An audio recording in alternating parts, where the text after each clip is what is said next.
Dorothy and her husband Michael split up a few months after their son Aiden was born. The separation was difficult as the couple wasn't on good terms. That made the situation with their baby even more difficult.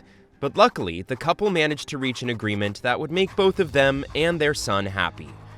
The agreement was that Aiden would rotate between his parents. Michael would have him for 1 week, and Dorothy would have him the following week. That way, they got to spend equal time with him, and he got to grow up with both his parents. But one day, Dorothy noticed something that had her questioning her ex's motives. Aiden was spending the week with her when she noticed him doing something incredibly odd.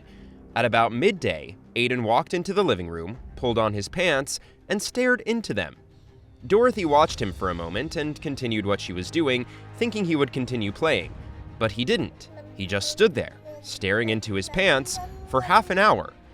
Dorothy brushed it off when he went about his day, thinking it was nothing serious.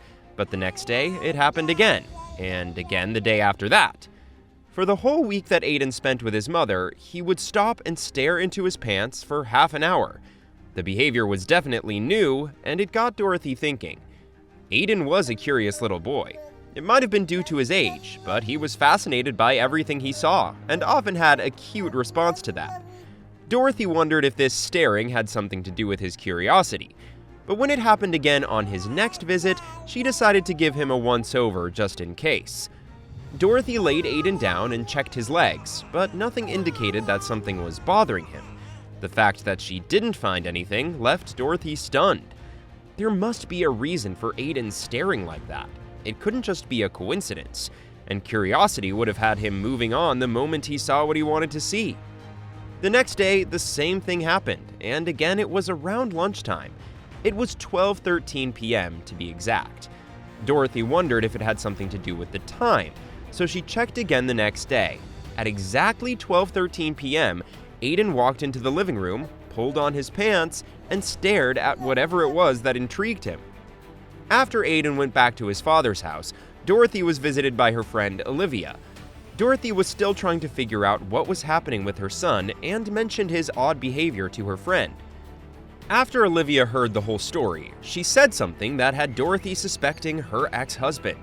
Could he be responsible for what was happening to her son?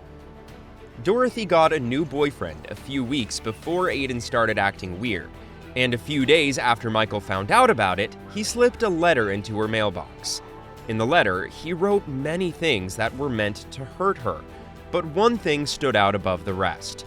He threatened to make her life miserable. Dorothy wondered if that could be why Aiden acted the way he did. Did his father teach him to do that so that she would be in a permanent state of worry, or was there more to it? Could it be possible that he was using their son to spy on her? Dorothy didn't want to believe it, but Michael did seem very jealous of her new boyfriend and had already acted out once. The more she thought about it, the more realistic the spying thing sounded. Dorothy had a half-day job, and she got home just before noon. Aiden started acting strange at 12:13 p.m. By that time, she was already home, and Michael knew that. She was convinced that Michael had hidden a recording device or chip in Aiden's clothing, and that was why he was looking into his pants at the same time every day. But was she right? With that in mind, Dorothy picked up her son and took him to the changing station. She undressed him and checked his skin before turning her attention to his clothes. Now that she knew what she was looking for, it wouldn't be difficult to find. She searched every inch of his clothing and checked every seam, but she didn't find what she was looking for. Dorothy even went so far as to check Aiden's diaper, but the chip was nowhere to be found. There was only one place left: his shoes. After thoroughly examining his shoes, Dorothy was defeated. She couldn't find any sign of a chip. She just had to accept the fact that there was nothing there. Or was there? Even though Dorothy couldn't find any evidence, she was convinced that Michael was spying on her, and that he was using their son to do it. So she came up with an idea to catch him in his own trap. Dorothy was in the same room as Aiden when she picked up her phone and called the police. She told the police exactly what was happening, and they immediately sent officers out. Since there was an infant involved, the police didn't only come to her. While the officers came to her house, another unit was sent to Michael's place. He was arrested on the spot and taken in for questioning. What happened next left Dorothy utterly confused. The police dragged Michael to the police station, all while Dorothy sat smugly in her chair at home. She knew that Michael would be seriously questioning his decision to spy on her after the police got involved. But then, something completely unexpected happened. Dorothy had no idea the cops would come for her as well. Dorothy heard a knock on her door and had no idea why. She wasn't expecting any visitors, and she was in the middle of her revenge. Who dared interrupt her? She walked up to the door and looked through her peephole, but when she saw who was waiting outside for her, all of the blood in her body ran cold. Why were they here? The police were knocking on Dorothy's door. Why were they here for her? They were supposed to take Michael in, not her. She knew all she could do was let them in. "What can I do for you, officer?" The officer greeted her with a smile before telling her something she didn't expect. Would her suspicions about Michael be correct? The law enforcement officer explained to Dorothy what they had found out from her ex-husband. They had taken him to a holding room at the local precinct and started asking him questions with regard to the spying. But the strangest thing of all was how good he was at lying. He was very convinced at pretending he didn't know what was going on. But things weren't as they seemed. The officer told Dorothy that Michael was caught completely off guard by the arrest. He seemed oblivious to the fact that they were coming and also had no idea what they were talking about when it came to any kind of spying. When they explained that they had reason to believe he had put a chip in his son's pants, he seemed taken aback. Was he really lying? Dorothy couldn't believe what she was hearing. Nothing made sense to her. If he really was eavesdropping on her, then he would have known the police were coming. Something wasn't right, and Dorothy felt frightened. Was Michael really that conniving? She'd soon learn exactly what her ex-husband was really capable of when it came down to it. The officer at Dorothy's house explained the real reason he was there. He told her that they had to take special measures to make sure that her son wasn't in any real danger. With her permission, the officer pulled out a special device to detect if there were any spy chips on her son. He said it would be harmless and only take a minute, but what would the officer find? The officer greeted young Aiden and asked him if he could scan him. Aiden giggled at the police officer and was more than happy to comply. After all, the young boy thought that it was nothing more than a game. The officer carefully scanned Aiden up and down with the scanner. After 5 minutes of looking for it, he made an insane discovery. The officer looked up at Dorothy, who was waiting with a nervous look on her face. The officer shook his head and said, "Well, it's good news. I can't find anything on your son." But this wasn't necessarily good news to her. Was there really nothing to worry about, or was Michael more of a genius than she gave him credit for? The officer left Dorothy's house and told her he'd update her on any new details. Dorothy had time to think about what was really going on at that time. But just as she thought she would go insane from not knowing, she got an unexpected call. She thought it would be the authorities, but it wasn't. It was the last person that she thought she'd hear from. The phone call was from none other than her ex-husband, Michael. What could he have possibly wanted? Was he going to threaten her again or tell her that he was on to her? She didn't want to pick up the phone, but she had to know how much he knew. She sighed and picked up the phone, but she wouldn't be ready for what he had to say. She was ready for Michael's fury for calling the cops on him, but things took an unexpected turn when he started explaining what had happened to him. It seemed that he had no idea that it was Dorothy that was responsible for it. He asked her if the cops had also shown up at her doorstep asking about Aiden. She decided then and there to come clean. Dorothy explained that it was actually her that had called the cops on him. It was because of the threatening letter and the weird way that their son was acting. Naturally, she thought she'd better be safe than sorry. Upon hearing her reasoning, Michael did something out of left field that Dorothy never had in a million years thought he would do. Michael's next set of words took her aback. He actually apologized for everything. He explained that he had sent the letter in the heat of the moment and didn't actually mean what he said. As for the spy chip, he swore that he would never do anything like that to their son. But if it wasn't him, then what was going on with Aiden? Dorothy then asked a fateful question. Is he doing the same thing when he's with you?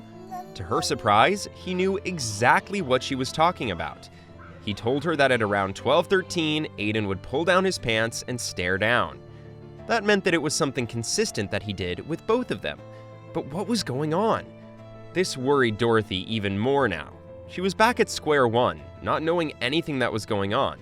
She needed to figure out what was going on with her son, and quickly, for that matter. Without anyone else to turn to, she asked Michael what he thought about the whole situation.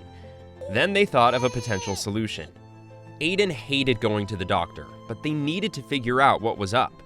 Dorothy booked an appointment with her local doctor and took Aiden in to see him. Little Aiden was a nightmare getting into the car, but it was the only way. Once Dorothy and Aiden got to the doctor's office, they sat down in the examination room. The doctor prepared to examine her boy. The doctor distracted Aiden with a lollipop, telling him that if he made it through the examination, then he'd be able to keep it. His eyes lit up with joy, and he nodded enthusiastically. The doctor looked up and down and couldn't see any obvious signs of anything weird. He did a more thorough check, and after looking for 10 minutes, had some news to tell his concerned mother.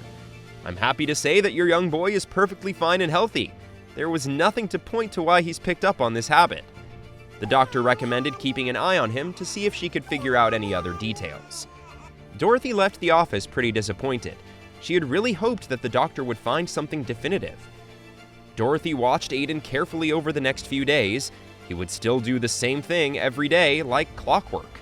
There had to be something she was missing, but she had no idea what it was. Even Michael couldn't figure it out when Aiden was visiting him. Was it just something that kids his age did? Dorothy did some research online to figure out what kind of behavior would have been normal for little Aiden. She even borrowed a parenting book from the library to see if there would be any old-school explanations. After looking through everything she could, she came to a startling conclusion that only left her more heartbroken.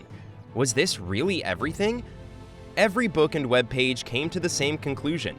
Aiden's behavior wasn't listed in any of the books or anything like it, for that matter. She had to accept the fact that her son just wasn't normal. But then her phone started ringing. She looked at the contact and saw that it was her doctor. What news would he have? The doctor told Dorothy that he wanted to see Aiden as soon as possible. They quickly arranged an appointment for the next day, but what had he found out about their son's behavior? Dorothy hoped for the breakthrough they were looking for, but she didn't expect a strange and unorthodox method such as the one the doctor was going to use. She would have to wait one more day to figure out exactly what was wrong with her son. She felt even more nervous than before for some unexplained reason. Why would he be doing something as strange as looking into his pants every day? The answer would be revealed to Dorothy once she got to the doctor. The doctor had asked Dorothy for the appointment to be at noon. This meant that Dorothy had to get Aiden dressed up nicely and ready earlier than the boy liked. She would also have to buy him a lollipop to make him comply. Dorothy didn't initially think about the time too much at first, but she definitely would once she saw what the doctor's plan was. The two of them got to the doctor's office promptly at noon. They walked into the examination once more, but this time the doctor looked more concerned than before. What was he about to tell them? He sat on his chair and told Dorothy that he wanted to wait until the precise time that Aiden normally exhibited the strange behavior. The time slot made a lot more sense to Dorothy now. The doctor wanted to see what Aiden did for himself and perhaps diagnose him from there. 12:13 p.m. rolled around, and everyone watched Aiden carefully. He should have been acting like he normally did, but nothing happened. Why wasn't he doing what he normally did at 12:13? Then the doctor did something radical. The doctor got up and walked to the other side of the room. To Dorothy's surprise, he turned on the radio and asked what her favorite station was. More confused than ever, she stammered out the station number and turned it to that station. He then walked back to his chair and sat down. What was he doing? But moments later, she couldn't believe what she was witnessing. It was like night and day. Aiden looked down and immediately pulled his pants down and stared downwards. But why was he doing it now rather than a few moments ago? The doctor smiled. It seemed that he knew more than he was letting on. But once he was confident enough to give his explanation to Dorothy, she was rocked to her core. The doctor explained his hypothesis to the concerned mother. He asked if Dorothy had the radio on every day around noon. She nodded in response. That's when the doctor's smile got even broader. He had definitely cracked the case wide open. But what did the radio have to do with his behavior? Your son is just trying to dance along to the radio. The poor guy doesn't know how to dance yet, though, so this is his closest way to express his feelings. Dorothy had to stop her jaw from hitting the floor. Was this all really just because Aiden was trying to express himself? She couldn't believe it. The doctor told her that he would grow out of it with a little bit of encouragement, so Dorothy signed him up for baby dance classes. He learned the proper way of dancing and never unexpectedly dropped his pants again.